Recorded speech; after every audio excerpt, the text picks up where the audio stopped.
He survived an iron rod through his brain. The weird story of Phineas Gage. Phineas Gage may have the most famous brain ever. He's so famous there's even a statue dedicated to him in Cavendish, Vermont, the area where his infamy began.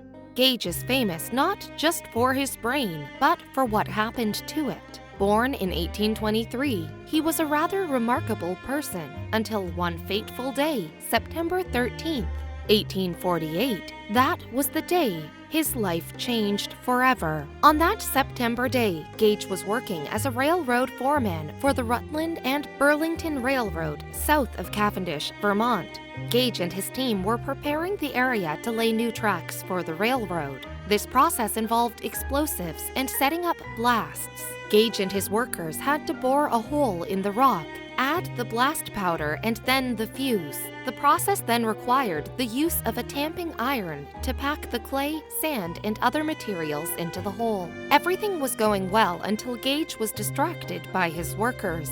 It was around 4:30 and Gage accidentally stuck his head near the blast hole when he looked over his right shoulder. That moment was the same minute that the tamping iron went against the rock and caused the powder to explode. The tamping iron sprung from the hole and went directly into what was in its path: Gage. The tamping iron measured 1 1/4 inches and was 3 feet 7 inches long and weighed 13 1/4 pounds, the weight of 8 iPads today. And it was propelled right into his face.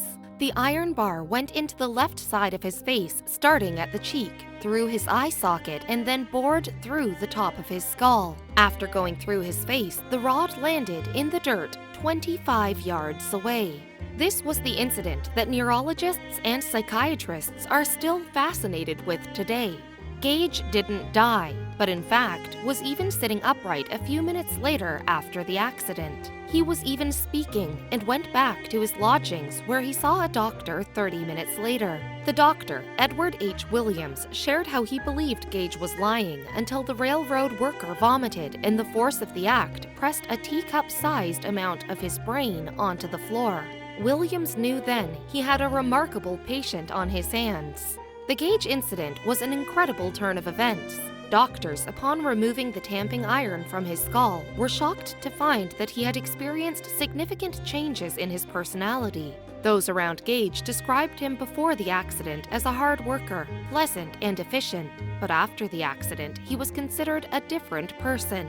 Gage's experience was proof that the physical brain is linked to personality and behavior, unlocking a whole new world of neuroscience. Gage was also described as erratic and profane. The fascination with Gage led to his story being used in medical research and also a stint as a living exhibit at a museum owned by P.T. Barnum. Gage lost one of his eyes, but other than his personality change, he wasn't affected physically. He was still able to talk, eat, drink, and travel. He even worked as a coach driver. However, in 1859, he moved back in with his parents in San Francisco. The next year, he passed away from epilepsy and may have been buried with the tamping iron. The facts vary. What we do know is that a year later, John Martin Harlow, the hometown doctor, had the body exhumed and took possession of the skull.